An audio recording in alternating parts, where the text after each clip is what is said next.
MMA's homegirl, Goldyn. What up? Thank you for coming by. No problem. What's good, Nick? Chilling, just trying to keep busy. I'm in the middle of a sort of, we were talking about this before we started recording, a social media break.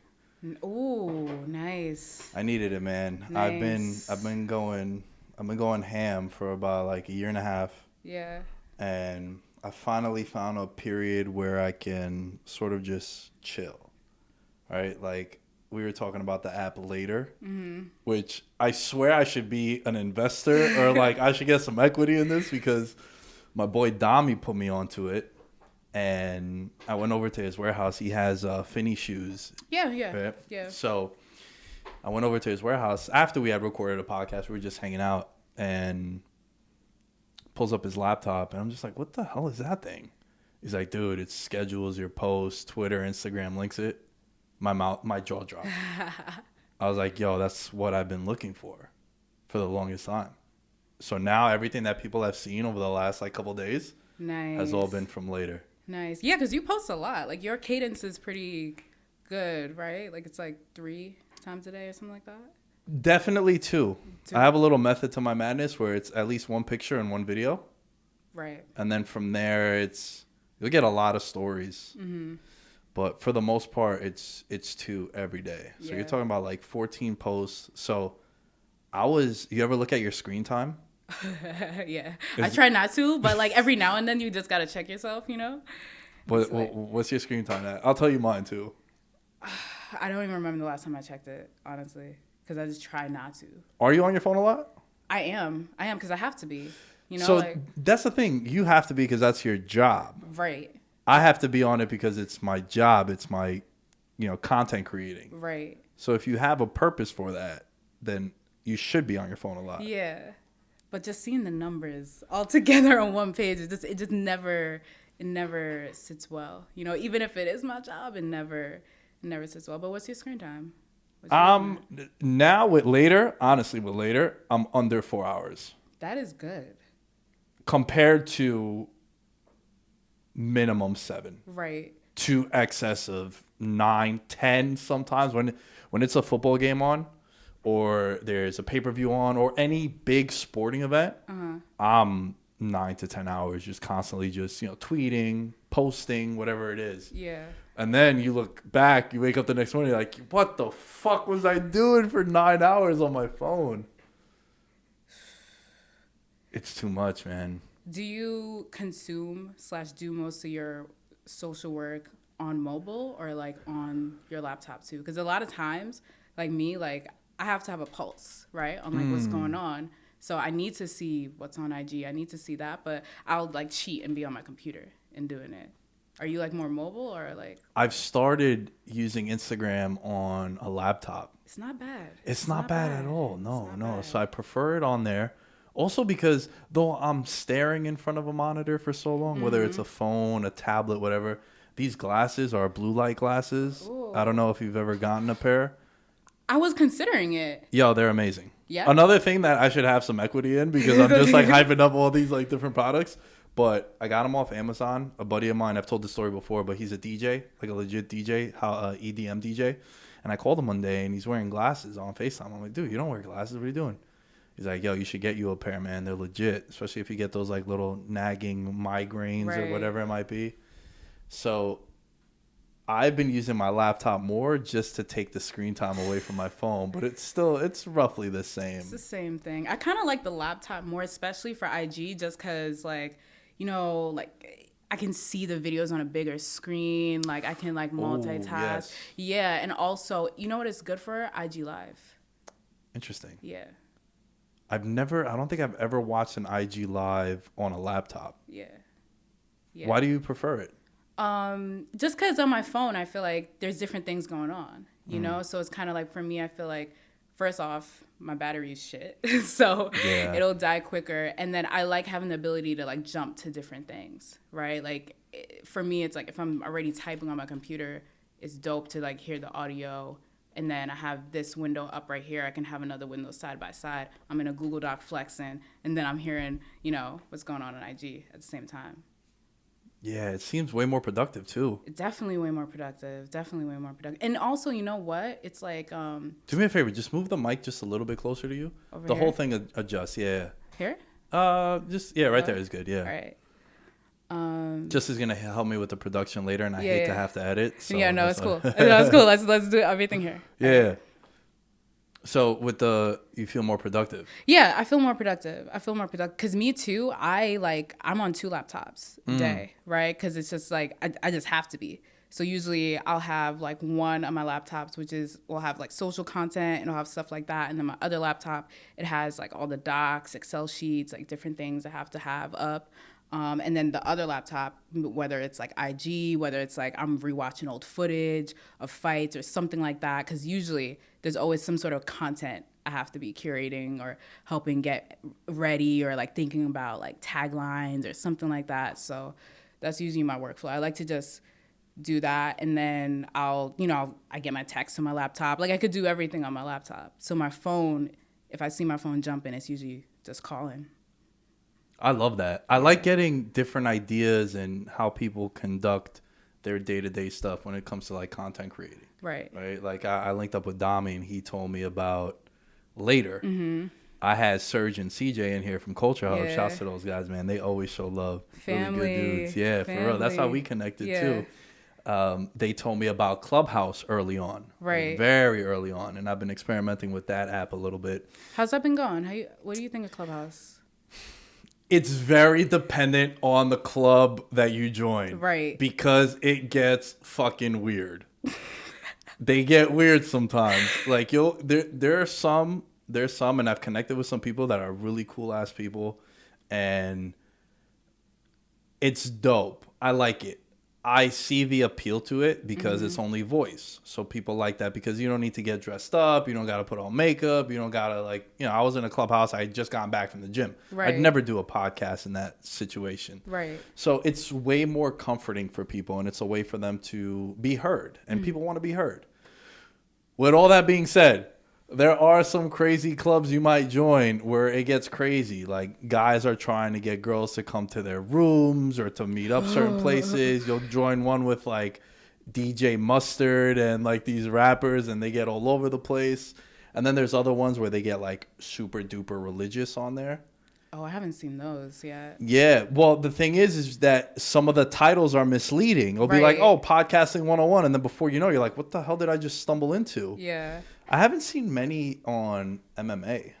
I have, but I think it's because I have, myself in my bio. So I feel like people are always adding me. They're not like super big, but they have, I'm not really on Clubhouse anymore, but the last time I checked, they had maybe like a few hundred people. So like I told you, when I had that downtime over the holidays, that's when I think I was invited to Clubhouse in November, but in December I was like, all right, cool. Like I'm at home, like, I have some downtime from work. Let me see what this is about. And I hopped in and I kind of like you, like I saw the benefit of it that some people are camera shy. Some people are just doing multiple things, even if you're working throughout the day. And it just makes more sense to kind of drop into like a chat. I could listen or I could talk. Kind of like the same, like I listen to like a lot of podcasts in the day. So it's kind of the same thing, right? Like seeing what topics you're hearing. But then I also did see some chat rooms where it was just like, it wasn't really productive, right? Or like it's not really a conversation, but more of 5 people trying to shout out their Instagrams and trying to self-promotion. Right, exactly. So I see the pros and cons of it, but for me, it's like once I got back to work, I was like, there's no way I can do this. Like it was just too random chats, Like I found like when I didn't really have like a lot of time not working, it didn't appeal to me as much as when I just had strict downtime. I couldn't agree with you more about that because I felt the same way when I got on it around Thanksgiving. Yeah. But I didn't even open the app until I'd say mid-December as well. And there were people that joined it at the same time with me, and now they have thousands of followers, but they're in it all the time. I just don't have the time for it. I can't. And I would love to. Like there was, I know there was one chat I was in that was about like investing in stocks, and that's something I'm trying to get into. Not just because of the GameStop scenario, but like, yeah, but like right? Before that, I was like trying to get into it. So it was really insightful for me, like to hear that, or like, you know, there were some chats that I saw, they would start really early in the morning and I wake up at the crack of dawn. So like, to me, that was appealing. So it's like, all right, cool. Like I could wake up and there's people on my level, like, you know, that up and trying to talk about, you know, what time are you up? Usually somewhere between like 5:30 to 6, usually. But I have like I'm like a wild insomniac. Yeah, like, I got you beat. Yeah. I wake up at 3 a.m. every morning. I sleep probably like 4 to 5 hours a day throughout my Monday through Friday. Oh. Yeah, I'm not proud of it. This isn't like a flex. I wish I could wake up at that time. I feel like it started in my college days, like doing all-nighters. And then when I started working, like kind of have to do all-nighters too, low-key. Word. But this past year, I'm trying to be better about it. Like I'm trying to like, you know, actually give myself like cutoff times. Cause it just catches up to you. Like it caught up to me a little bit. I noticed like my creativity kind of not slumping, but kind of, you know, plateaued maybe. Yeah, like I'm just not as sharp because you know our bodies are doing so much, and especially in quarantine, I feel like you know I'm working in the same space that I'm sleeping. Right, it's different when I was commuting every day and changing my environment. I'm about to turn up your volume on that one because keep going. No, keep going because it'll make sense in a little bit, but I'm loving what you're saying right now. All right, yeah. You know, I'm not commuting, like I'm not getting energy off of people in the office and, you know, doing all these things. Like I used to be going out to different marketing events every night and all this stuff. I'm just in the crib. So I feel like there's a mind-body connection with that, you know, when you're working the same place that you're sleeping. I feel like, you know, it kind of throws you off a little bit. So, yeah, so for me, like, I don't have the greatest sleep. I probably wake up around 3 to 4 times in the middle of the night, you know, and then have to try to fall back asleep again. But I've just been trying to give myself cutoff times of like, yo, okay, you just have to be in bed by this time. Like, even if you're up staring at the ceiling, gotta be in bed. Like, you gotta be in bed. You gotta rest your body. You gotta rest your mind because creativity is everything. You know, you got to be sharp. How do you keep it up, though? How do you...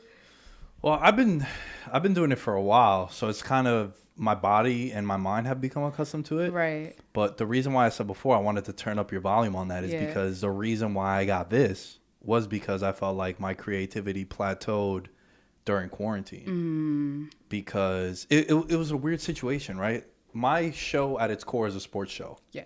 But I also love long-form conversations. Sports is involved in it too. But I feel like I'm in the interesting business, right? Like I find guests that I find interesting. Number one, if I know them, that's the ultimate number one factor, is if I have some kind of a relationship with them. I know this is the first time that we've met, but we've been talking, DMing and you know, dumb shit like that, whatever. And I've done some homework on you too, some of the stuff that you've done, and we have mutual friends, right? So like that's my number one priority. I passed up on people that have a big following and whatnot just because even through DMs, it's like, it's very vanilla. There's no substance to it. Yeah. So it's not worth it for me. So number one, my top priority when I get a guest is I need to know them and they need to be interesting. And from there, I feel like if they have a similar interest with me, I can have a conversation with them. I mean, we haven't even dove into like what you do at all. I know. We're about like 15 minutes into it. Word. But going back to what you said about the creativity thing, the reason why I got this was because of that. Because I felt as if, you know, March, April, cool, whatever. I'm very creative. I put all the segments together, all the shows together. Even in the past when there was more guys that were on the show with me too, it was something that came easy to me. Mm-hmm. But then it got to a point where I was like, fuck, man. I'm eating, sleeping, showering, working out here too. I can't go nowhere. I don't have a gym to escape to. I don't have the city to go into for work. I'm like, yo, I need to move out because I think I might stop this whole thing that I've been building because I lost my interest in like getting creative. And then I started around September. Even my buddy Alan, because I live in Long Island. Well, my family lives in Long Island. Mm-hmm. So from here to my old crib is about 35, 40 minutes, give or take. But depending on traffic, it might take you like an hour. Yeah. So my buddy Alan, who I would do the NFL shows with, would be like, dude, it's a trip for me to get out there. Right. And I feel him because I used to have to do that trip constantly back and forth twice a week when I was recording back in Astoria. So I had to move out. and I took on this expense because I could have been complacent and live at home and have everything paid for. But it's a combination of a bunch of stuff. I was losing my creativity. I'm turning 30 in a couple weeks. I was like, yo, fam, it's kind of time for you to be a real man. And, you know, and also, like, nothing against anyone that does that. I mean, shit, I was living at home until I was 29. But it was a combination of a bunch of things that I felt like I needed to make this move to move out here. So I love what you said about the whole, you were doing everything at home and just the accumulation of maybe stresses and pressures of just no escape. Yeah. Because like I said, like pre-COVID, I was going to fight every week, every other week. Like I said, like in New York, it's amazing how many marketing events there are each and every single night. A big brand is going to rent out a space, have a crazy guest list, have a musician, have free alcohol, free food, and cool marketing activations, right? And that's how they introduce a new product, introduce a new song, introduce a new collab, what have you. And that was my going out. Like, that was where I went to network, link up with people. Because to me, like, I'm 26. I'm going to be 27. I'm over the just going out to drink. Like, it just doesn't appeal to me. But what's cool also with what you do is that you're doing that while being in a professional setting, which is, I feel like people are going to be jealous to hear that. Because that's probably what people would want to do. I mean, shit, that's what I like doing when I go networking. Yeah, like that, to me, that's the ultimate, because it's like, all right, cool. Everyone that's going to be in this room, like, chances are higher that I'll meet someone that I could really mess with, that's on the same motivated tip, that I could do business with, you know? And if not, like, we could just be homies, right? Like, you're into, like, you're on my same vibe. Like, on a Tuesday night, like, you're going to go to work and you're trying to pull up to this event and see what's good and meet people and network. And, like, that's what I'm about. Like, I'm like, as I get older, I'm like, yo, the clock is ticking. You know, clock is ticking. So, like, if it doesn't make sense for me to go out and drink for no reason, you know? Like, no, of course, it needs to be an occasion of some kind for you to go out and drink. And me, when I go to things like that, I'm a social drinker. Yeah. So I'll get like I love Blue Moon, so it's easy for me. But like, I'll get a Blue Moon because it's also a dark bottle, so people can't see how much is in there, and I'll hold that the whole night. Yeah. Cause like, I also don't want to act a fool when I go to something like that. Yeah. 2 drink minimum. Maximum. Minimum. Yeah. Good correction there. Because I went to Vegas last March, and I did some networking out there. It was a combination of a bunch of things. It was a UFC pay-per-view. I met with some people from Blue Wire that were covering the event. I also went because it was like my birthday weekend. So I was like, you know what, and I didn't drink until I went to the event. I went to like a bunch of networking things, and I really felt as if that was the first time I was like, yo, you know what? You're really serious about what you're doing. You didn't act up. You didn't act crazy or foolish. Even my buddy Alex, who flew out from Chicago, he's one of my editors and my graphics guy. He was like, dude, I'm surprised you haven't drank yet. I was like, bro, I got to be up at 7 a.m. for weigh-ins. I got to go this. I got interviews. Yeah, weigh-ins. You know what I mean? So it's like, I can't. You got to be responsible with that. Yeah. So that's why I feel like when you go to these events, it's dope because you're having your fun, but also you're there for a purpose. Yeah, exactly. So like, that's what I was used to, you know, like, and honestly, I'm used to my crib is like where I sleep, I shower, eat breakfast, I'm out the door. Like, I'll be the first one at the office. I'll be the last one to leave. I would post in the office until like 2 a.m. Like, that's normal for me. Cause it's like, when I come home, I just want to chill. I just want to rest. Like, unless it's something really ASAP, then I don't want to be locked in at my crib. So when COVID happened, totally switched that up. So now, you know, I just made my space more acclimated for that. Like, you know, I just figured out like what vibes, you know, I need to have in my workspace, like what in the morning and the night, like what really makes me be creative, you know, like kind of what I need to switch up. So it's been a lot of like plants and candles, which for me, I've never been the plant or candle kind of girl. Like, literally, I've never messed with flowers, never been into candles, but never been into like incense or anything. But now I'm like, I got the sage on deck. I got the crystals on deck. I got the morning candles, got the evening candles, got all my vibes ready, you know, because working, that's what I like. I like to have aromas. I like to have like life, like plant life, you know, I like to have like that stuff around me, but still a tough adjustment for sure. And I tend to have an issue with this. I take too long to introduce my guest as far as like what exactly you do. Yeah. Just because I get caught up in conversations and I really enjoy these. But MMA's homegirl. I fucking love that nickname. That's Thank dope. you. What is it that you do? I am the global marketing manager for the PFL, the Professional Fighters League. I love it. Yeah. That's dope. Yeah. That title's sick too, right? Uh, Do you flex with it or what? I mean, hey, I earned it. So, Nah, I love yeah. that for sure. How'd you get into MMA? Ooh, boy. So, as I look at your Austin 316, It's my goat. okay. Like my number one goat Yeah. is right here. Yeah. Yeah, mine's is China. And Okay. after I tell you my journey, you'll understand why. Okay. But yeah, so as a kid, my family, pro wrestling kind of just brought us all together. Like that was the thing that we watched. And guys like Ken Shamrock, like there was always this little MMA kind of tie there, right? And he would always have these like the Lions Den match, or like these matches that kind of themed on what back then was MMA, but it was still so new in America. Like martial arts is the oldest, one of the oldest art forms of physicality and sports in the world. But what we know about all of them combined together is probably like as old as me, right? Like probably like 27 years old. I think that's definitely fair. Yeah. I think it was 93. 93 was the first like UFC, and then like the Gracie just choking people. They're like, what the hell is this dude doing? And then BJJ gets introduced, and before you know it, it's an explosion. Yeah. So always knew about it there, right? Like always knew about it there, and then kind of slowly like mid 2000s, like we kind of just grew a little out of watching strictly pro wrestling. And I'm the youngest of 3 kids, have 2 older brothers. Perfect scenario for a young girl. And they loved watching The Ultimate Fighter. So I would always kind of be watching it and hinting at it. And it always just, I don't know why, but it just kind of captivated me. Because it was just these cool stories. You see these crazy, like it's reality TV, but with combat. And it was just so different and new. And so I was watching it, like here and there then.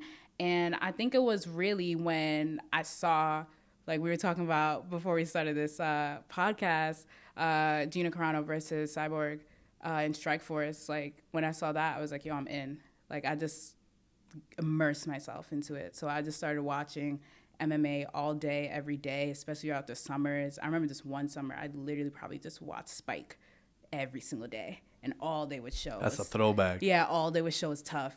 So I just loved it. So I was watching every promotion, and just especially kind of just seeing more women get that platform. Like that pay-per-view, that Strikeforce pay-per-view was the first time women headline in MMA.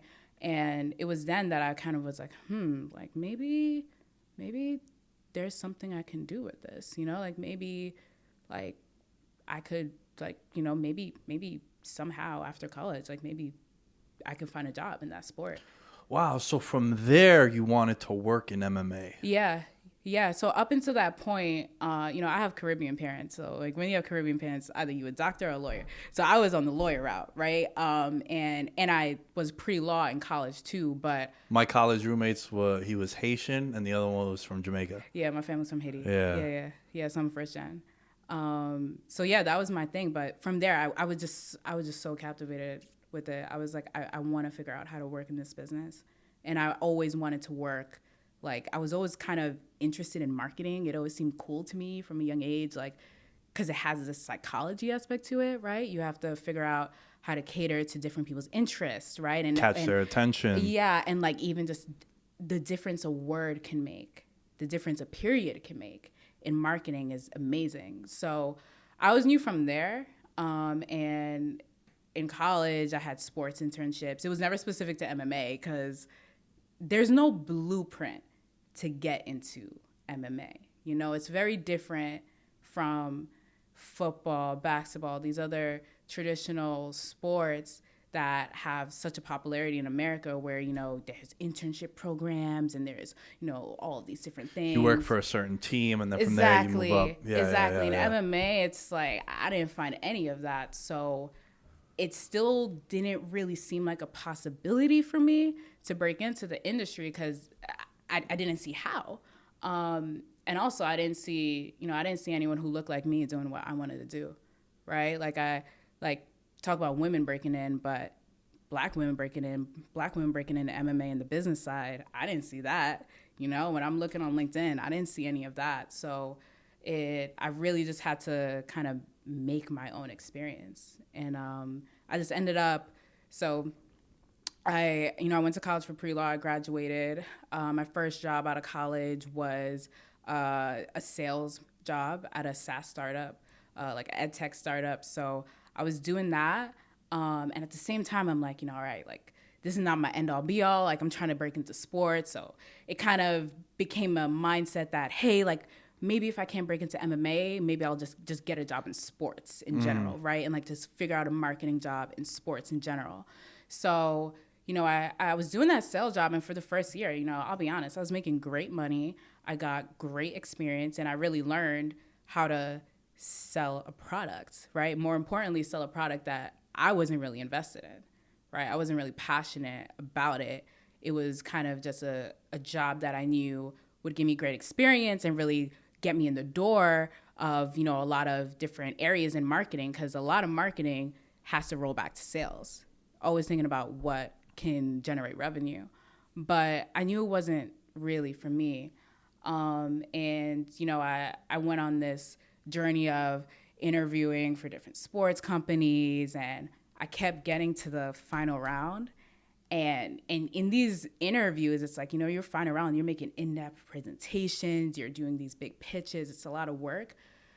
Can't tell you how many times I got rejected. Every time you ask, not enough experience. And I got really depressed and down about it. Everyone has a breaking point at some point if you're Yeah. hearing no constantly. Did you get the "you're on our radar" still? Oh, of course. It's like, you're on our radar, like, no, you're great. Like, you're just so creative and this ideas and all these things. And I'm like, all right, y'all probably stealing my ideas for, your next pitches or whatever. But it's always like, not enough experience. And I'm like, well, how am I supposed to get experience if no one wants to give me a shot, right? Like, it's like, I feel like a lot of these big corporations, they want to be young, they want to be cutting edge, they always want to say they hire young people, but like, they're not really trying to do that unless they see their competitor to the left do it, So I was on that journey, and it was just really tough. Like I said, I was like really depressed. I was like kind of like, damn, I can't even just get a job in sports in general. Like who knows when I'm gonna break into MMA? Like it was just always something in the back of my head that I always was. Mind you, I'm watching fights every weekend. Like this is just a part of my life, a part of my culture, but still didn't figure out how. And going into the second year of that job, I started training boxing. I started picking up Muay Thai too, going to like this local gym in Brooklyn, doing that. And I was feeling so good. And I was like, you know what? Like, people want me to get experience. I'm going to get my own experience. But I'm going to do it in what I like to do. So I just started, like I said, I had a lot of sports internships, throughout college, working for different agencies. I never had a direct 1 degree connection to MMA, but I knew people who may have known people who maybe had a radio show, right? Or just different things like that. So I honestly just went through my LinkedIn, like went through my old emails and just started hitting people up and just being like, hey, like, I'm trying to break into the sport. Like, I really admire your work. Like, I just want to talk to you about your journey. Like, how did you break barriers, right, in what you did? And just started talking to people, and pretty much one thing led to another, and I started writing, right? I started creating content, editorial at first, and then later just more, video and kind of curating photo shoots and stuff like that. But I started working with this one platform called New York Fighting, and they were specific to fighters in the New York area, both professional and amateur, and just started writing there, and that was kind of like my in to immersing myself in the fight community local here in New York. Damn, that's dope. I love how persistent you were on not. Yeah, because it's like, and when I tell you, like, and I'm so open to say that I was depressed during that time, because I feel like people never really acknowledge, like those moments. Like, it sucked. It sucked. Like when you're in a friend group, and I think also at the time I was I was kind of building my support system, you know, and I was figuring out like, okay, like after college, right? All the friends you have in college, they're not going to be all the friends you have in your real life. And you kind of see like different people's hustles, right? Like I wasn't satisfied with just a 9-to-5 job. It just didn't serve me. Like after that year, I was living on Madison Ave in the city. Like I was doing good by many people's standards, by my parents' standards, but for me, I wanted more. I wasn't satisfied with that. And you know, it kind of was a transition of me starting to have friends and attract friends who were kind of on that same path of like, yo, I'm not satisfied with just a conventional, like I want to try this path that hasn't been traveled yet. I know all about it.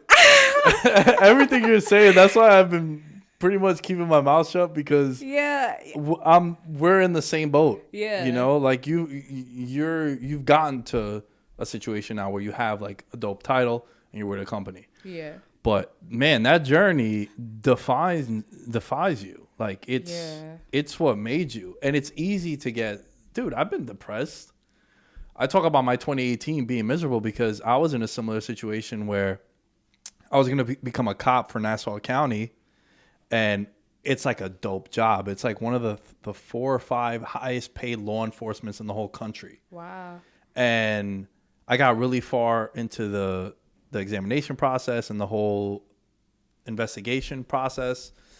And my parents were like super proud to tell people like, yo, he's going to be a cop. NYPD? Nah, for Nassau County. Oh, okay. You know, you go to family events and like your family's kind of lame in a way. As much as you love them, they're like, oh, what do you do? They don't really care. They just want to like be nosy. And it got to a point for me where I started doing this about 5.5 years ago. Mm-hmm. And I was like, yo, this is all I think about like all the time. Right. And I got depressed because I got disqualified from the police for a speeding ticket. I did a 70 and a 50. And I had to pay like retainer fees to get it overturned. And, yo, it's hard to save money, mm-hmm. right? Even me, when I was living at home and I had, my phone bill and my gym membership and WWE Network were my only expenses. So it got to a point where I was like, yo, I'm, like, really depressed. I'm giving away all this money. I had braces, too. I had braces at 26, right? At your age, I had braces. Mad awkward, you know what I mean? But I had to get it done because I had saved up some money. And I'm like, yo, I think one day I'm going to be in front of a camera. And I would like to have a nicer smile and feel more comfortable in front of a camera. Now there's not a camera where I'm not comfortable in front of. I don't know if that would have been the case if I never did that. Mm-hmm. So it got to a point where I wouldn't have wanted to be my friend in 2018. And it was because I had all these things that were going on and getting denied, going to meetings with companies and venturing out on my own and getting an interview and whatnot and hearing the same stuff like, oh, you're great. You're this, you're that. But you just knew the butt was coming. And it got to a point where I would just be like, they're telling me nice shit. And I would just be like, all right, man, here it comes. Like, what is it? No experience. All right, cool.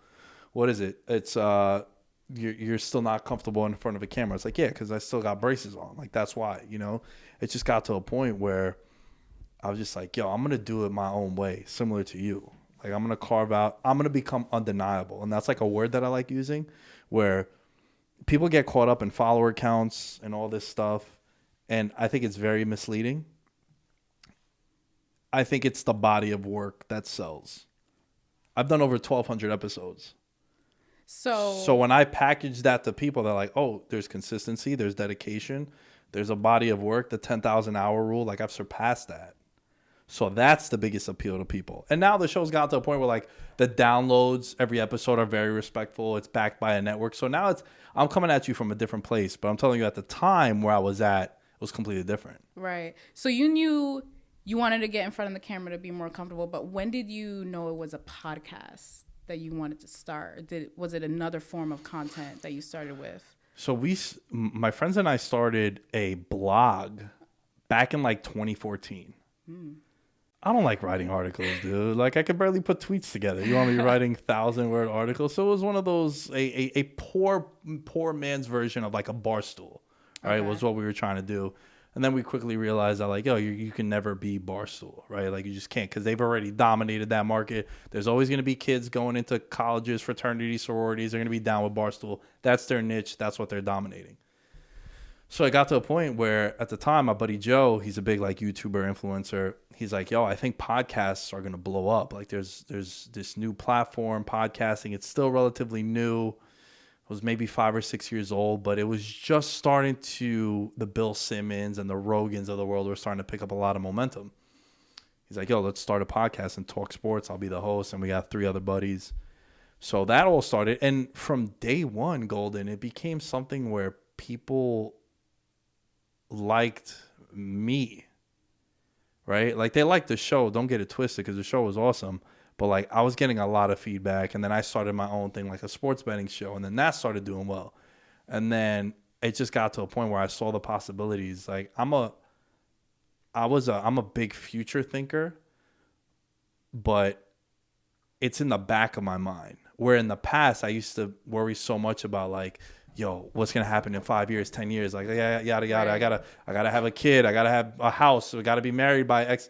And then I realized like, yo, you're letting your life pass by you by not living in the now.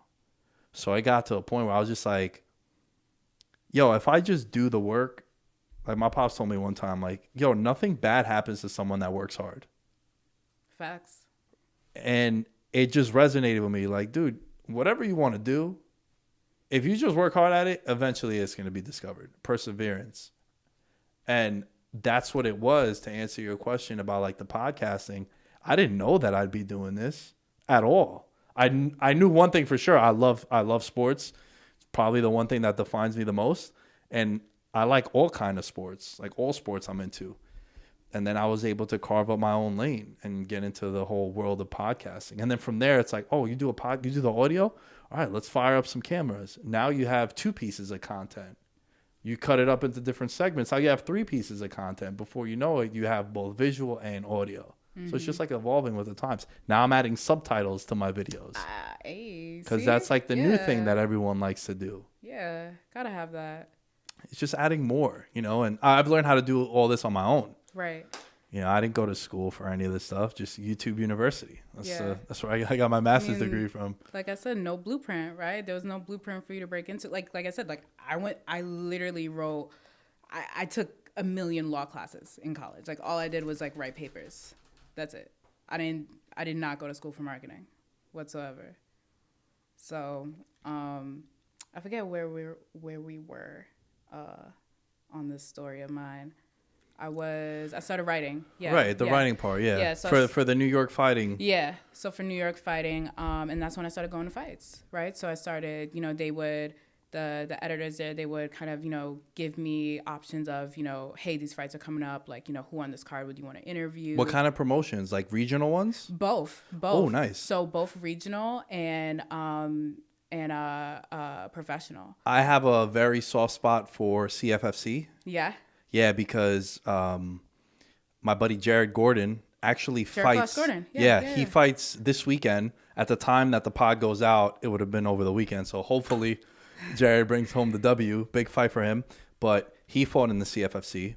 My buddy Sergio, rest in peace, Sergio, he just passed away a couple months ago. He fought in CFFC also. Then he went and fought in Bellator. Jared's now in the UFC. I know Paul Felder through Jared and some of the guys. And they actually have one of the better... I don't want to call it a farm system because I feel like you're doing it a disservice, but there's a lot of guys from CFFC that end up going to Bellator, PFL, big name promotions after. Yeah. So it's one of the bigger, I guess, like ECW promotions of MMA, whereas like you have WCW and WWE would be like the Bellators, PFL, UFC. Yeah, like the feeder. There you go. Yeah, what I call it, a farm system? Yeah, you farm system. Yeah. I'm using the baseball term there. It's the one athlete I respect the most, the MMA fighter. Whether you're on the regional scene, and I might even respect you even more because you're not making no money yet. You're making like, what, $400 a fight, if that? I don't even know. I'm just throwing out numbers. You would probably know better than I would.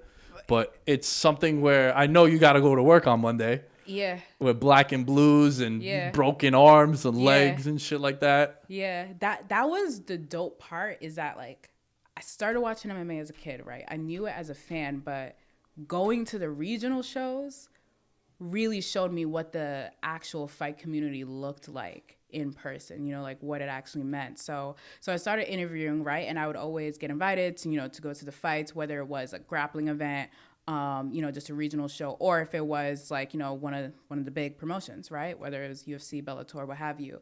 But at the regional, you know, the local shows, it was dope. So I would go dolo, right? Like I at this time, like I had a couple of homies who I knew liked fights and stuff, but I'm going dolo. Whether it was in the city or in Long Island, like a random place. And I, you know, just chop it up with people, just introduce myself and talk to them. And I found that from the promoter to the fighter to the medics, like just everyone there, they're not there for money, you know, like that. This is passion. They love this shit because they are working a whole job before that. Some of these fighters, they're going in a dojo at 12 a.m. working, you know, doing USPS, what have you, to like just make ends meet. And to me, that was like the dopest part, like just actually learning about like, whoa, like on this level, like this is what the community is. And it is a community. It was beautiful to me, honestly, like just hearing about everyone's making all these sacrifices to put together the show. And you see, like there at a regional show, you see the whole camp come out, you know, you see the whole gym come out and show love, and they're rolling in deep and they're going hard for their boy, like to win this fight. And tell me not, isn't it crazy when you see some, like, you're like, oh, what is he doing here? Or what is she doing here? Because it's such a small, tight-knit community.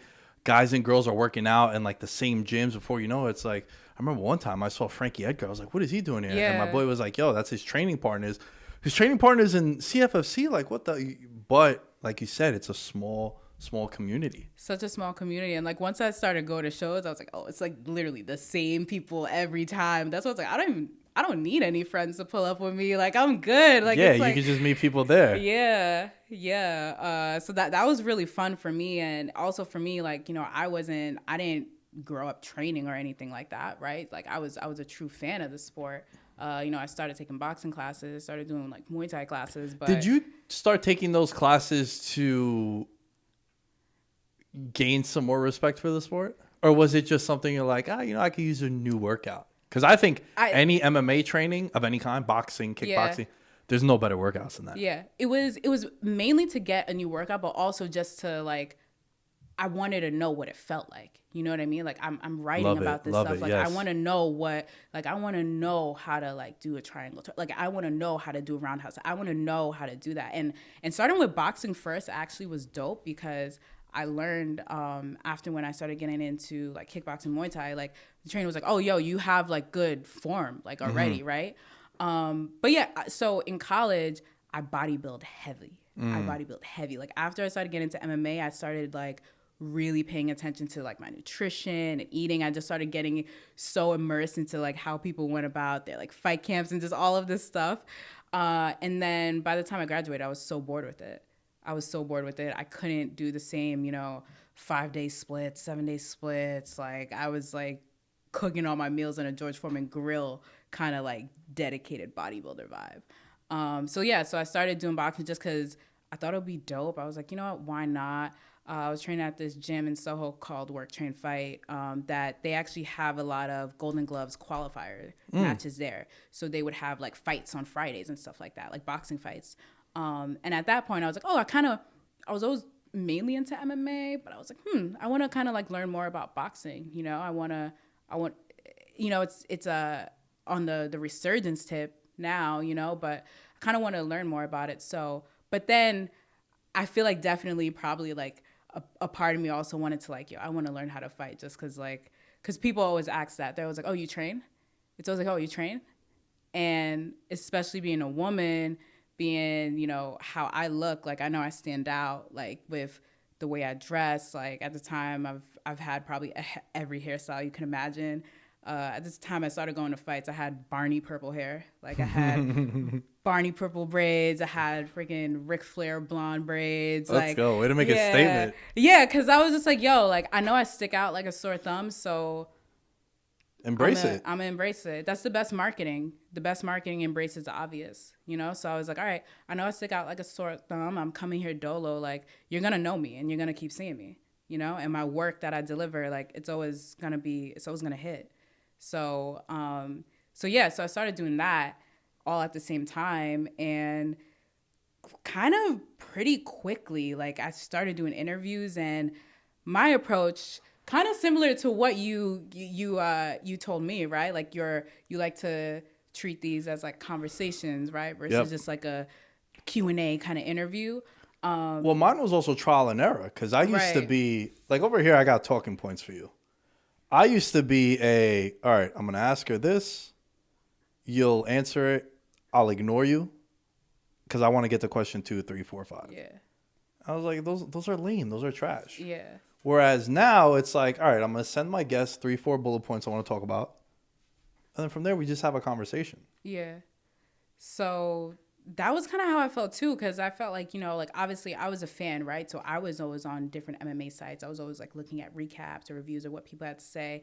And for me, I kind of was just like, well, if I'm pulling up to the same fight, right, and I'm on press row, if I'm interviewing this fighter and he's going to be interviewing with 20 other people the same week, there are certain questions that we are all going to ask, and that is going to be really I learned real quick what a fighter doesn't want to be asked, right? Like, don't ask him about the weight cut.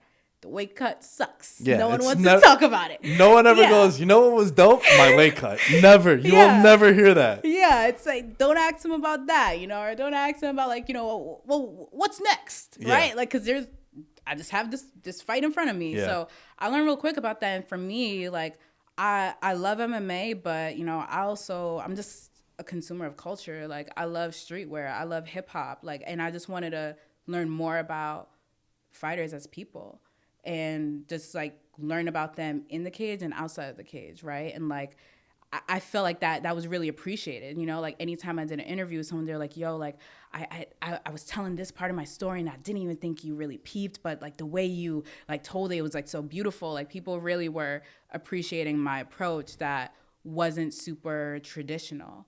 'Cause for me, I'm just like, listen, like I don't know everything.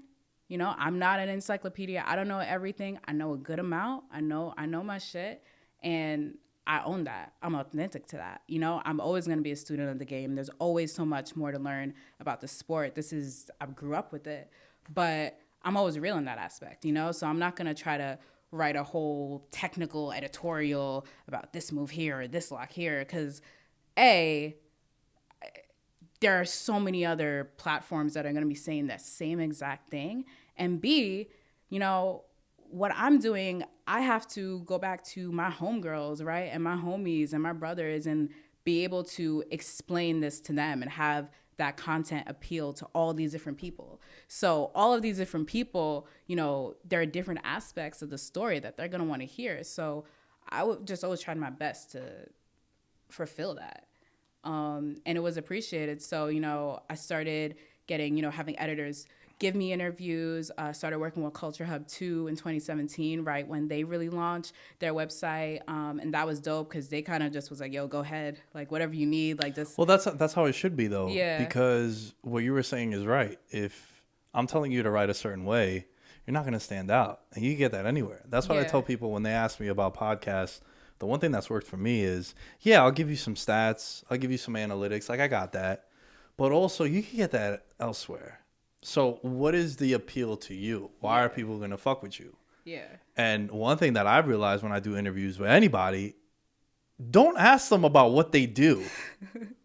Try to hit them deeper. Ask them about different interests. Ask them what their hobbies are and have like a genuine curiosity to it. Like I'm a super curious dude. Like that's just my nature. I ask a lot of questions when I meet people. And sometimes it's like, yo, bro, chill, man. Like we get it. But it's like, nah, I'm just like naturally curious. If I go out to a bar and I see a dude wearing J's and I'm into them, I'm like, yo, bro, how much you paid for them? Like, did you get them on StockX? Like, did you take a L on the sneaker app? Like, whatever it might be, So it's just, that's how I am. And that's what's helped me with, that's why I say it's conversations because there's no script to it. Yeah. Like, I'll promote the thing that you want me to promote. Right. Like I've had athletes on and I've had to make sure I have them talk about their foundation. Like I get that, but leading up to it, It's like, yo, I want to hear like what your diet is like in the off season. Like, how much shit are you eating? You know, like, do you like to gamble? I like to gamble. We hit in Vegas. Like, what is it? You know, so it's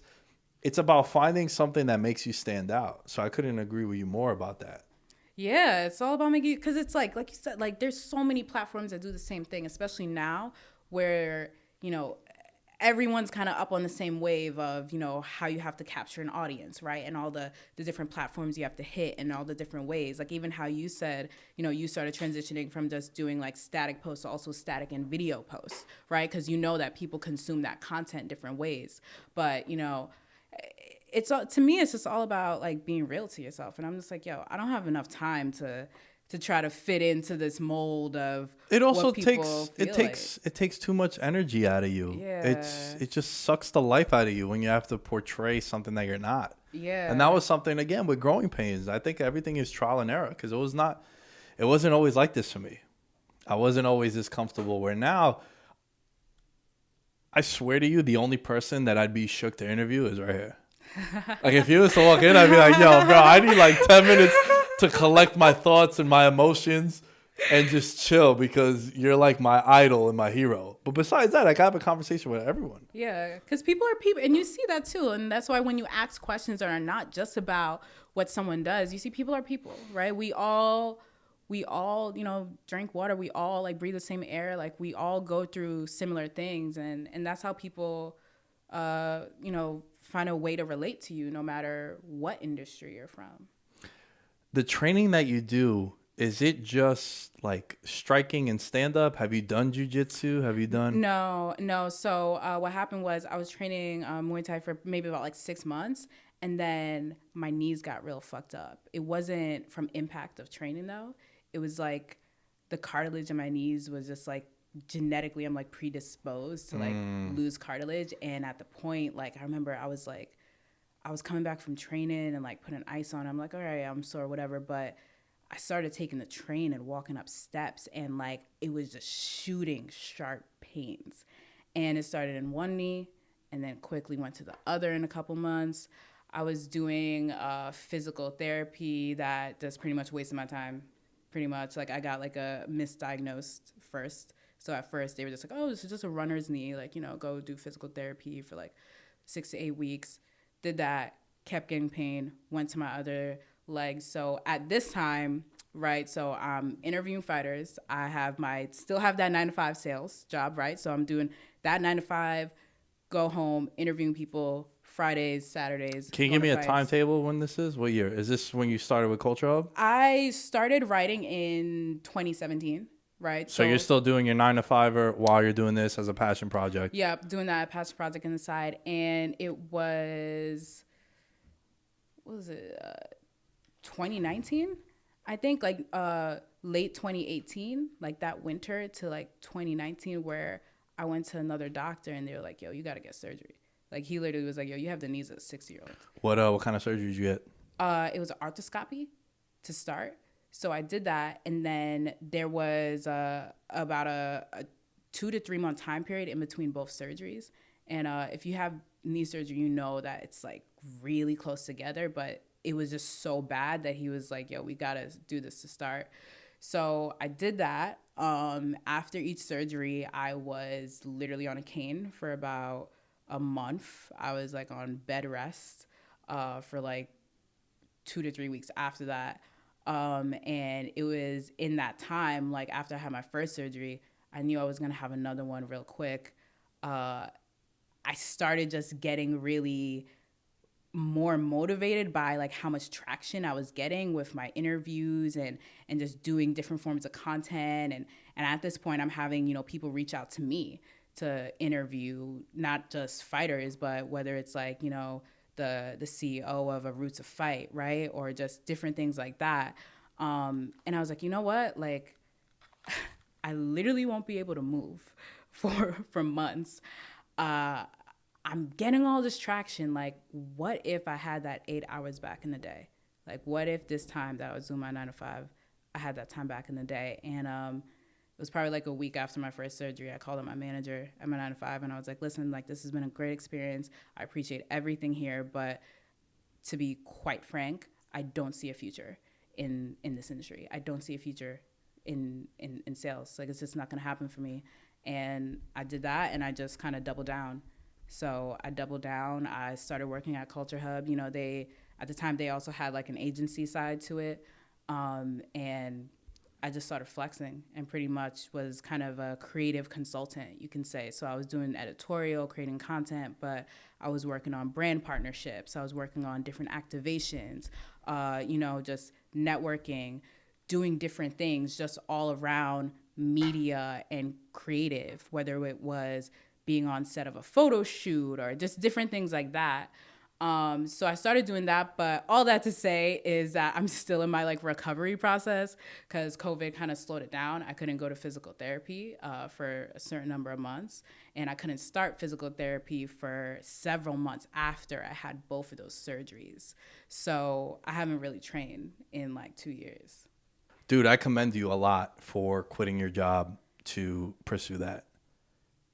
What went into that decision besides the no future thing and wanting the time? You know, let's keep it real. There's finances involved too. Mm-hmm. You're taking a big risk. You're leaving security for the unknown. But the unknown, I feel it's better for you mentally, spiritually, energy-wise, because you're doing something that you really want to do. But what goes into that decision when you're saying to yourself, I got to quit this job that helps fund everything else? Not a lot of people do that, man. I know. I mean, it was just in life, like, I'm a real edgy person. Like, I'm the kind of person that, like, listen, I'll do this now and ask for forgiveness later. Just because I feel like I had a rough childhood. Like, I've seen a lot in my life. So it's kind of like, I know, like, life is short. You know, so I'm not going to die with any money that I have. You know, I need to, like, I can be very minimal, you know, and pursue something if I need to. Like, I'm willing to eat that up. So it's like you said, like, there were a lot of pros and cons that I weighed. You know, my mom, I love her, my biggest supporter, but she wasn't thrilled.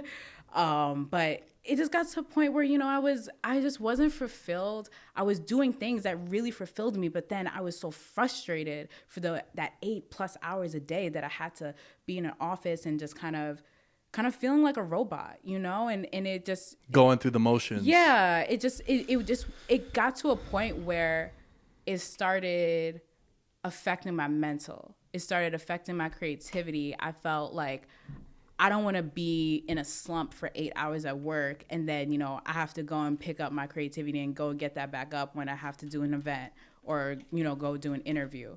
So I was thinking about all of that, and it was really just the fact of I was literally just laying in bed and I could not walk. Like, I physically could not balance on both of my legs. I couldn't walk. And it just put things into perspective for me of just like, listen, I know this is temporary, right? Like, there are some people who have long-term issues. Like, this is just temporary for me. But hey, what am I doing?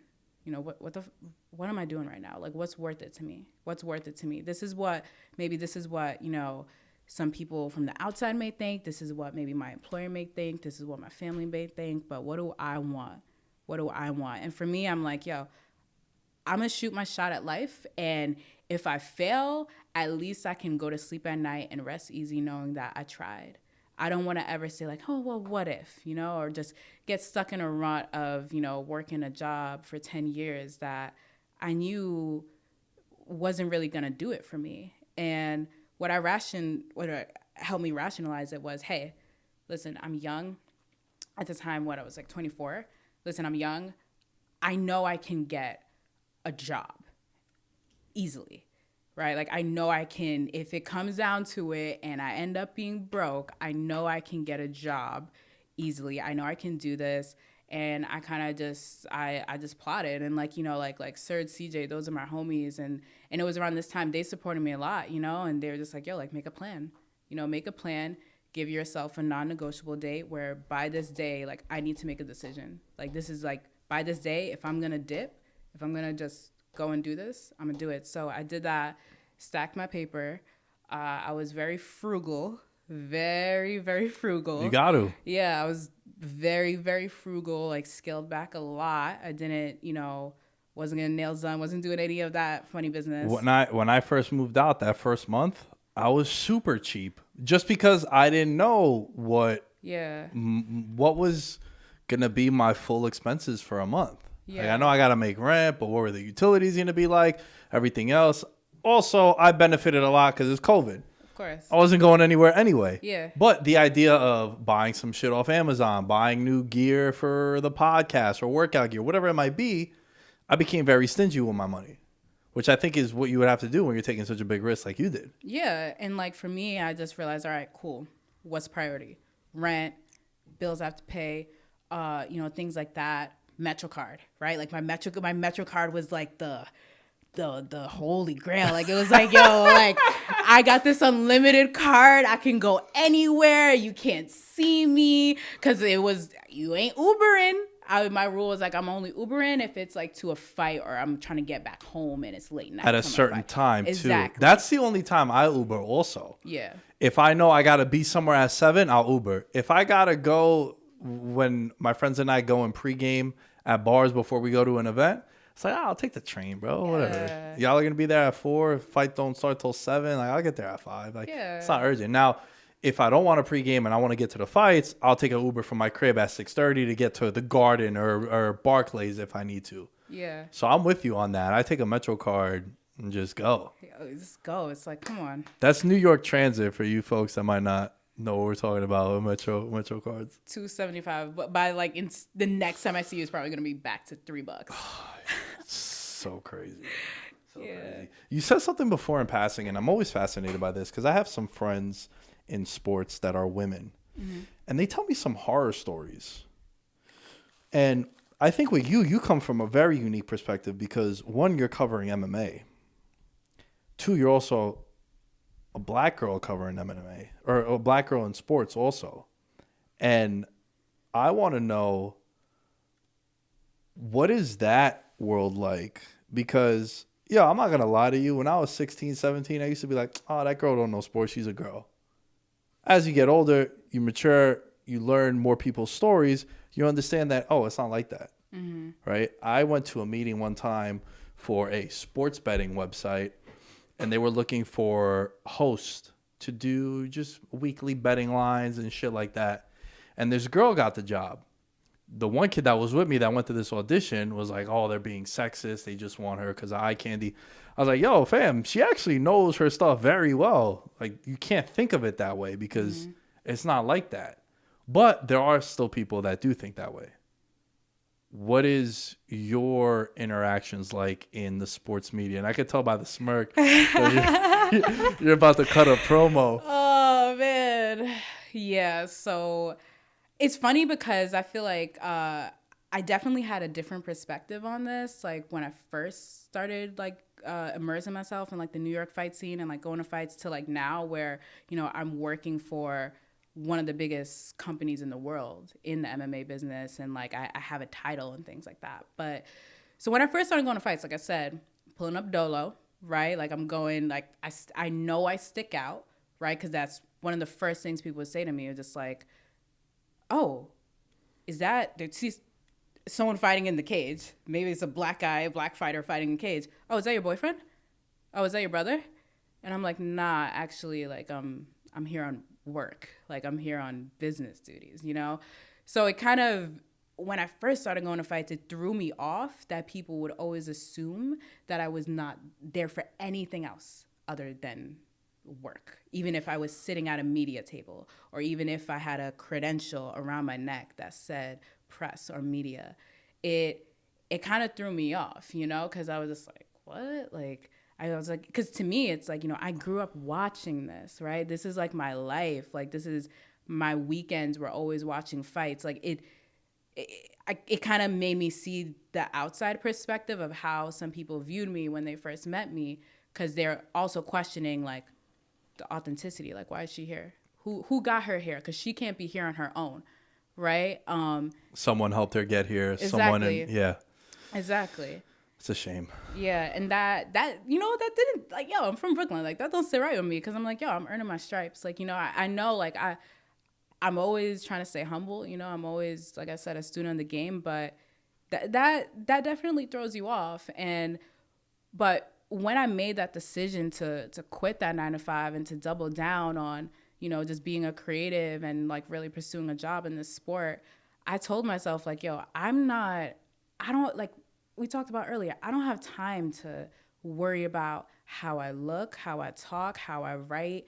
I'm not going to worry about any of that. I don't care what the other people here look like or how they dress. Like, I'm pulling up to a fight. I can pull up in my like IG baddie outfit, with freaking heels and a dress, or I'm going to pull up like this, like in kicks and just a hoodie and just be me. Cause that's me. Like that's it's whatever you're feeling that day. Yeah. Like, so, if people are up here in suits, like, yo, you're not going to catch me in a suit. like You're not going to catch me in a suit anytime soon.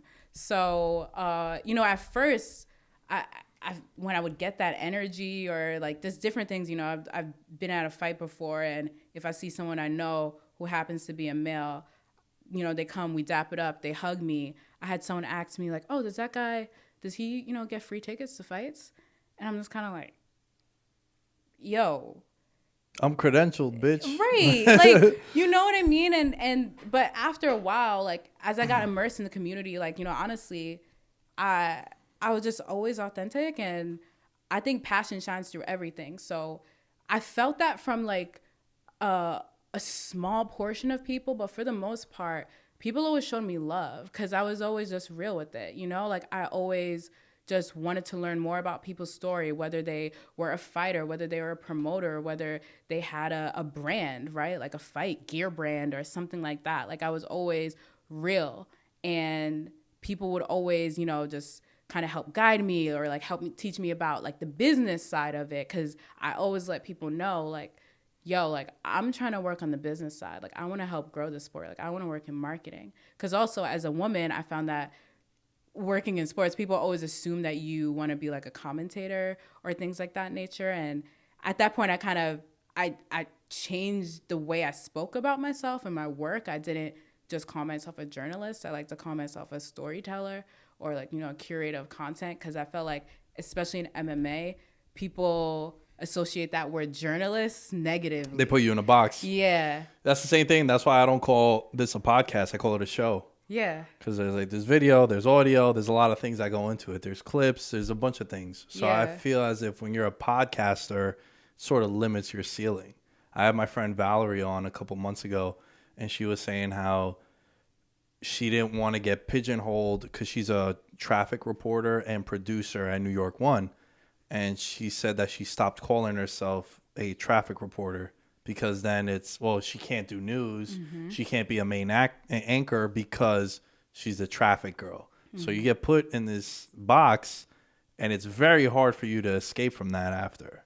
Yeah, it's hard. And like sometimes people will put you in a box before you even open your mouth, before you even tell them what you Well, that's a stereotyping, no matter what it is. Yeah. I even got that when I went to a UFC event and I wasn't credentialed. I just knew someone that told me, hey, if you come at this time, they're a little more lenient, whatever. And then from there, they're all looking at you like, wait, why are you here? And I pride myself on I have imposter syndrome.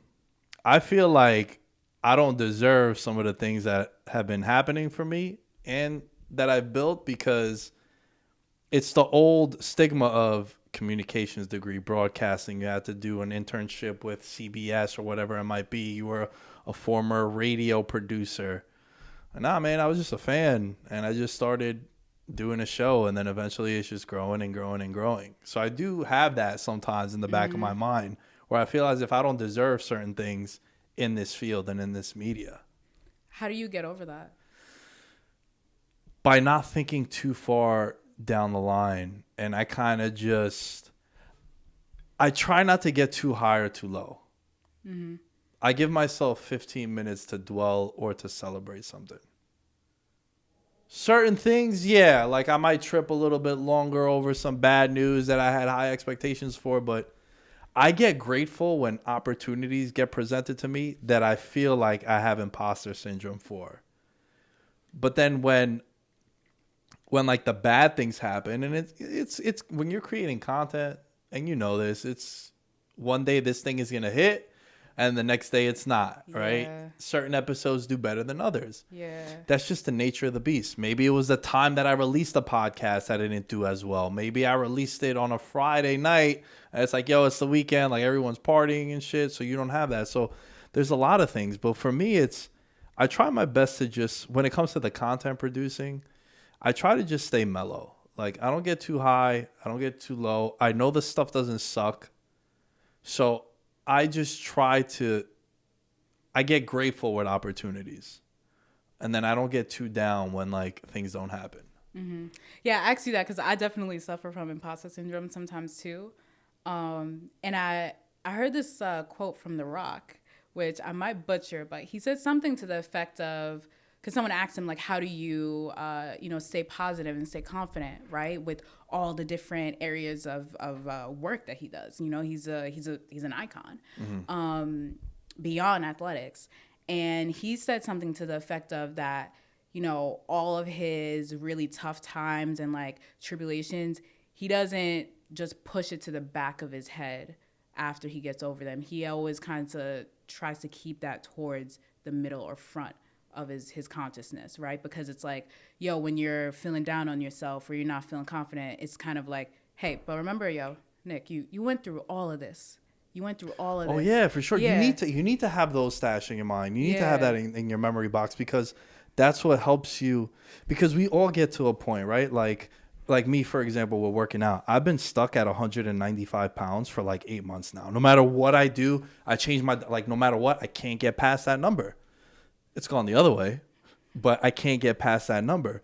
But it's also in situations like that, I used to weigh 250, 245. Oh, wow. So it's like, all right, man, you haven't gotten past that number, but yo, you've also dropped 50, 60 pounds since then.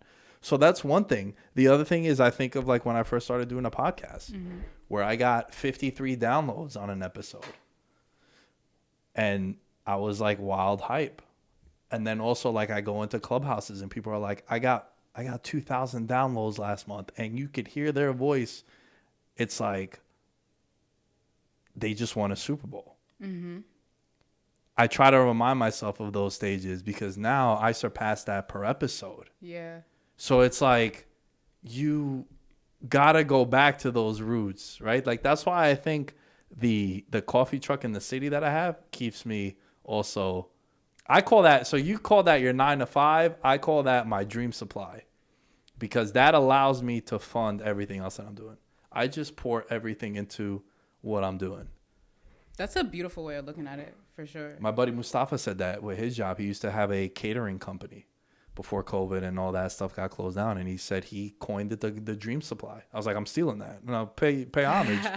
But it's true. That's one way that helps me. I don't like waking up at 3 a.m. That shit blows. It's awful. I get home at 11:30. I got to take a nap because then I can't function. I wake up at 3. I go work out, and then I'm in here the rest of the day. Mm-hmm.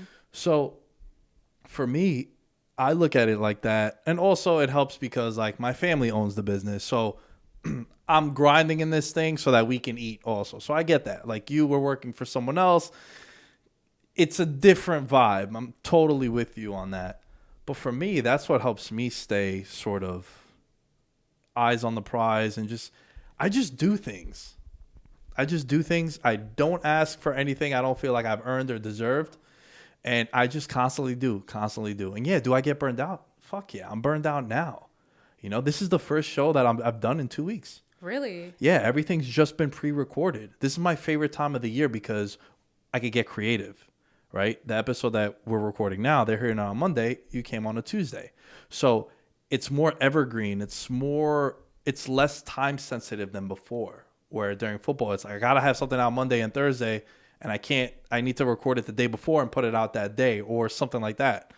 Whereas now everything is more long form conversations. Like, it's more, and you're still getting the current event stuff, but this is the time of the year where I can experiment and get creative and come up with new ideas. It all goes back for me, Goldyn, the whole trial and error with everything, whether it's producing content, whether it's just day-to-day stuff.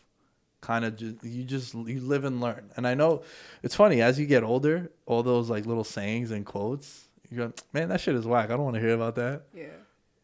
It's all true. Yeah. It's really all true. Yeah, I feel that with just take things day by day. Like when I was Yeah. younger, I used to be so annoyed hearing about that, but now these days I'm like, I dead ass just have to take it day by day. Take it day by day. Like you have your short term goals, you have your long term goals, but at the same time, it's like gotta live in the moment. Yeah, Know? celebrate small wins too. Yeah.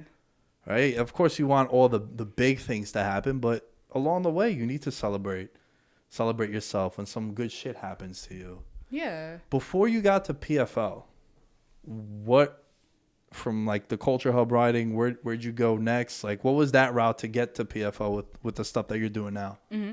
So, great question. So, pretty much after I quit my 9 to 5, I was doing Culture Hub, I was doing editorial, but I also was doing like a lot of different freelancing gigs, right? Like I was doing freelance live social coverage for Formula One drift racing, and I was just doing like lots of different things like that, and which started from an interview. I interviewed one of my mentors and my very good friends, Bakim Chernova, who started pretty much a real life fight club. So in Like legit. So he started in 2009. So he came from, he was a model. He was just crazy entrepreneur. Went on tour with like a lot of music artists like Bass Nectar, and it kind of just started from like homies chopping it up, like, yo, who can beat each other in a boxing fight? So he pretty much just started having fights in warehouses, just different spaces in the city and in BK. And I heard about him because I went to a Super Bowl party. And, of course, I'm talking about like, yeah, like, I'm in MMA, I'm doing this. And someone was like, yo, like, have you heard of FNT? And I was like, nah, like, what's that? And I'm here confident, like, yo, I go to a fight every week. Like, what? Yeah. What is this? So what promotion is this one? Yeah, so I heard about it and I pretty much DM'd him and I was like, yo, like, I heard you, throw some crazy fights. Because I also searched it up and, this guy's in the New York Times. Like, it's just like a lot of things. Oh, so it's like legit. Yeah, so pretty much FNT, it was is amateur and it was smokers, right? So for people who don't know, that's a non-sanctioned fight. So usually it's if like I've been training 6 months at a gym, they'll find another kid from another gym that's been training 6 months. Usually you're on the same playing field. Yeah. You're not going to be a white belt in jiu-jitsu and then you're going to fight a black belt. Like they won't do that to you. But it's like, especially when it comes to MMA. Yeah, like the coaches are gonna like... Unless you have asshole coaches, for the most part, there's like an unwritten rule of... Because one of my buddies did a smoker and he was doing Muay Thai for about 8 months. Mm-hmm. And the kid that he fought was doing Muay Thai about 8 months. And his gym and his coach knew the other gym and the other coach. And there was like it's the same, You're not going to go in there and get overwhelmed. Yeah, so pretty much. So this is in 2018.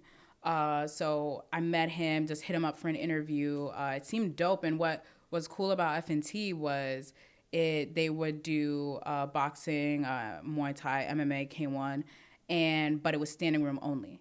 And it was in a different space every time, and they would have musical performances in between. So they had like, Mike Jones perform, ASAP Ferg perform, and just you have a DJ spinning the whole time. So like when the bell rings, people go back to the corner, get some water, someone's spinning, right? So it was like a party all at the same time, people drinking. Like it pretty much combined all the things I love in one place. Yeah, in one place. So, I chopped it up with him. I did an interview.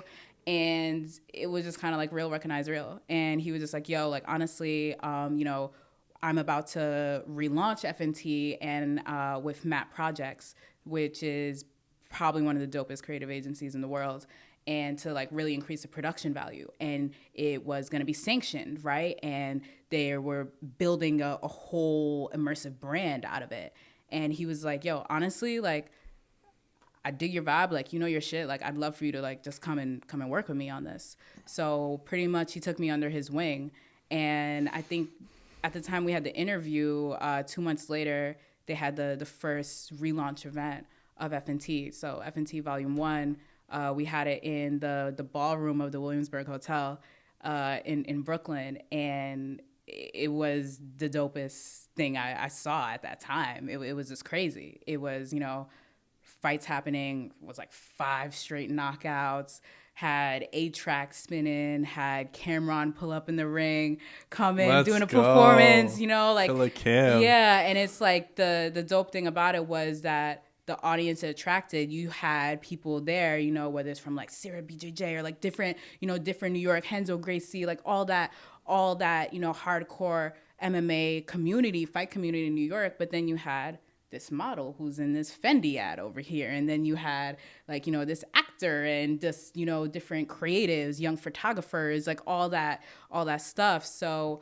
you know, I went under his wing and I really just learned a lot just from the promotion aspect of it, right? Like talking to brands, doing brand partnerships, you know, building an influencer network and figuring out how that is, you know, just seeing how we position the brand, right? And that was probably one of my most memorable experiences, honestly, because that I saw like it really helped me get a 360 perspective on the industry, right? Like, so in years, you know, I grew up, I know this as a fan. Now I'm interviewing fighters, you know, I'm interviewing brand owners, different promoters. Like I understand that perspective, but now I'm in it. Like I'm talking to brands, right? And I'm hearing what they think about MMA. I'm hearing what they think about MMA with, you know, like girls twerking in the middle of a ring, right? And Cameron pulling up. I'm hearing what, you know, they're buying into, what they're hesitant towards. It was a dope learning experience. You're good. Sorry, I just had to adjust that. Yeah. It was just a dope learning experience. And, you know, we had events in New York, we had events in Miami, we had events in LA, and it was all experiential. So we threw a fight in a bank. I'm getting upset hearing all this because I'm thinking about how COVID has just silenced all these like gatherings and all the craziness, man.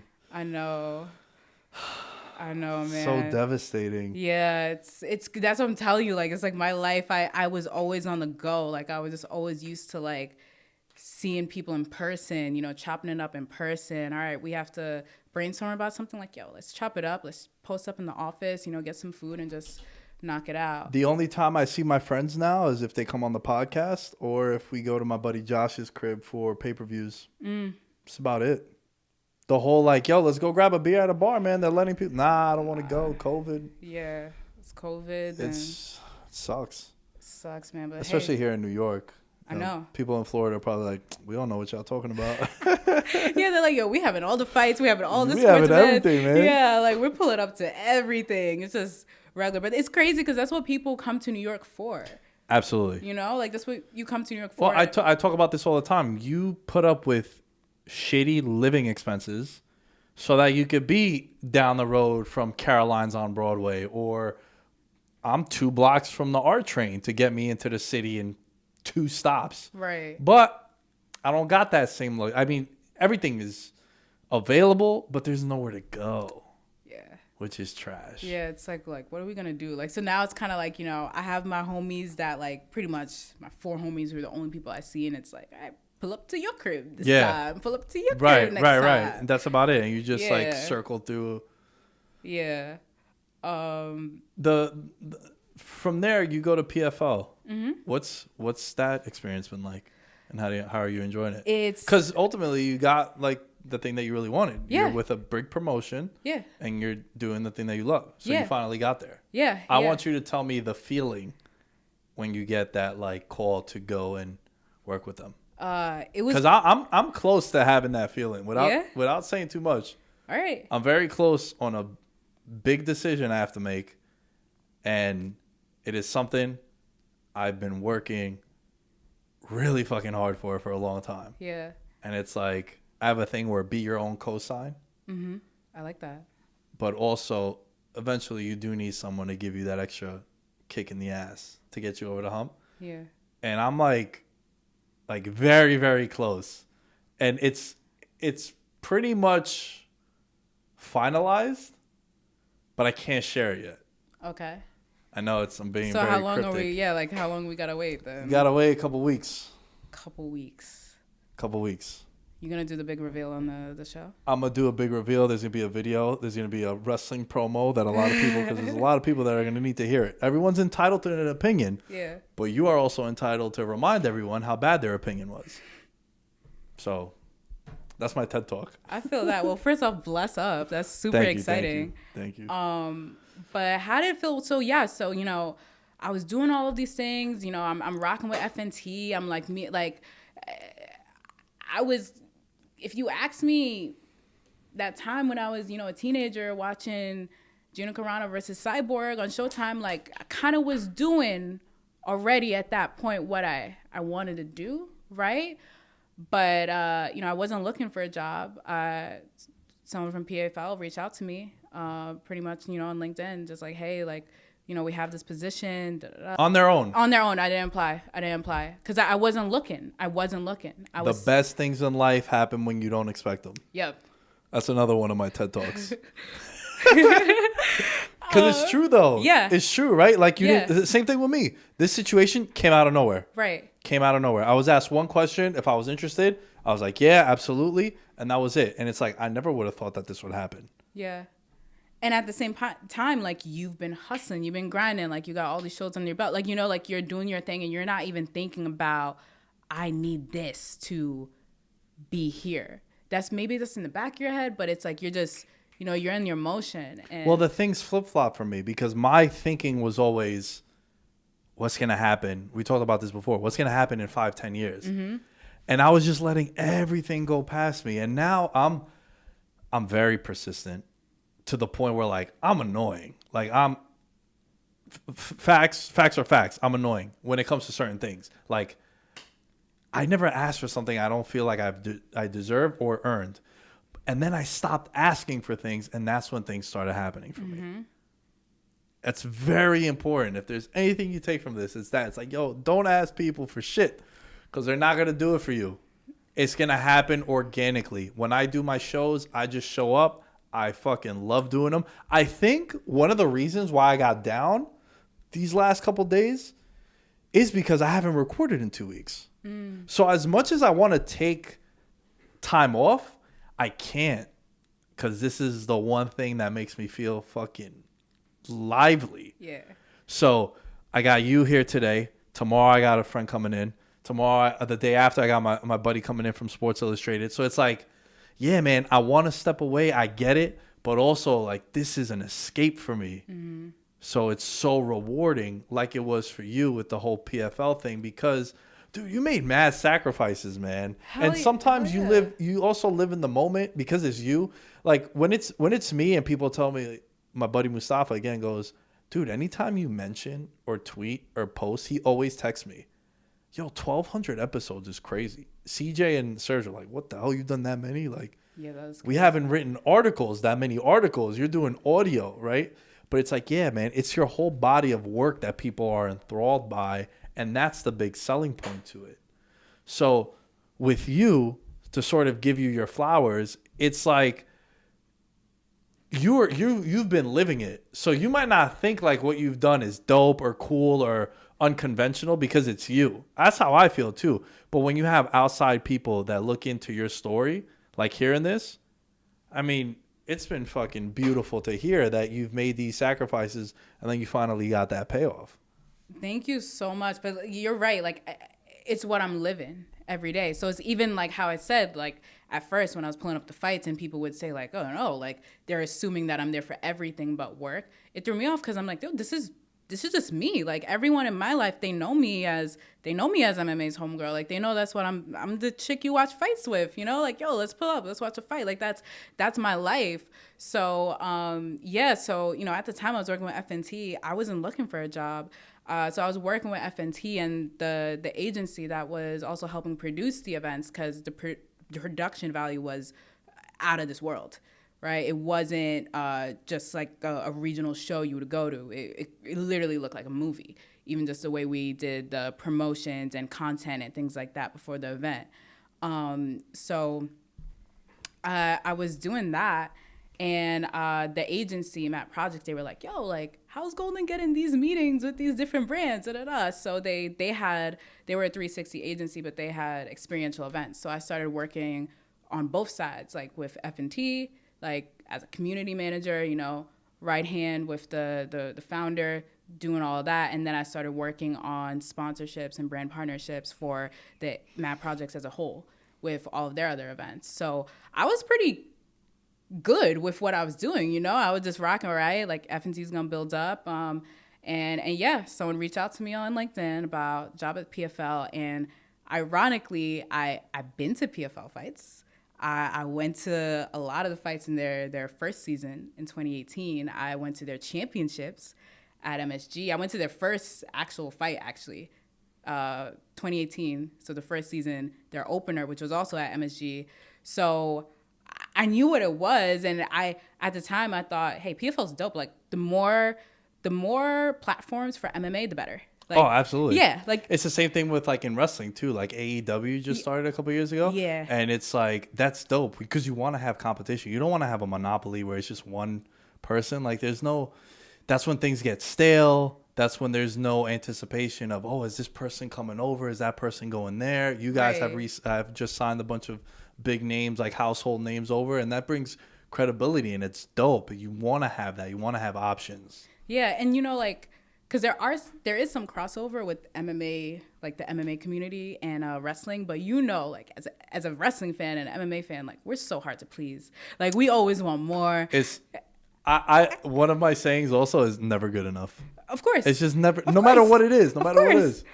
You help some old lady carry her luggage out of the car into the airport. They're like, man, she wants something from her. What is it? Right. She want to be in her will or some shit like that. It's like, nah, man, I'm just being like a kind soul, but it's just never good enough for people. Yeah, exactly. So it's like you always want more. You always want more. So for me, I was just kind of like, all right, cool, yeah. Like I've been pulling up to PFL. I wrote an article about the championship. So I was like, all right, this is kind of funny. Like, all right, cool, yeah, let me do this.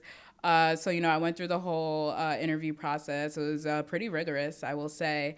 And honestly, what appealed to me too, because mind you, I quit that 9-to-5, right? And that was because, like, you know, I didn't want to be a robot. I wanted to do something that I was passionate about doing. So even with working on the bigger level with these different platforms for MMA, I was just like, listen, if I'm going to do this, like, I want to do it my way too. I want people to respect me as an individual. I want to have a voice. I don't want to just be told to do 5 things each and every single day. And you know, PFL wasn't the first company on that level to reach out to me, but they were the best. And they really, even just in an interview process, they really were looking for like my voice, you know, like, how do you see this brand? How do you see the industry? Like, what's your perspective? And in that, like, you know, I pull up to my interviews in Royal Jordans, like, you know, I was like, yo, this is me. Like, you know, this is me. I'm not gonna conform to any way. And, yeah, I got the offer. It all went well. It was actually around this time last year, almost to the week, actually. Yeah, I think my year anniversary was like last week. Oh, that's dope. Yeah. That I started working. So it was dope. And ironically, I started working about maybe a few weeks before COVID like really hit. So that was interesting as well. But it really gave me an opportunity because, you know, first off, you know, I'm 26. I know like a lot of people could say I'm young for what I'm doing, right? But they really believed in me, and I believed in myself. And especially during 2020, you know, we postponed our season. It wasn't the best timing just to hold the integrity of the sports season format. So for people, you know, people who watched, you know, MMA as a whole, you're used to seeing one-off events. That's kind of what we call it, right? Like, it's just, you know, here's the number of the fight, you know, the cards put together, however the matchmaker or promoter wants to put it together, and that's the pay-per-view you'll see. But with the PFL, it operates on the sports season format. So you're a football guy. Mm. So, like, you kind of know this vibe. So start for a regular season, playoff, and a championship. So, you know, the first fight of the regular season, you know, those matchups are made, but from there, it's really on to the fighters how they end up throughout the season. As far as activity? As far as who they fight next, right? So it's like you start off, and then, you know, in PFL 1, like the first fight of the regular season, our fight operations will make that matchup, and then from there, based off who wins or loses, that's how you match each that's other yeah up. that's how you match So up. would you match it up winner versus winner? Is it winner loser? Like how is that process about? Yeah, so usually it's winner versus loser, but there's also a point system, right? So depending on how you finish the fight, you accrue a certain number of points, Right, and right, that's how right. you acquire whether you're the number 1 seed, the number 2 seed, different things of that So nature. there's like finish bonuses. Exactly.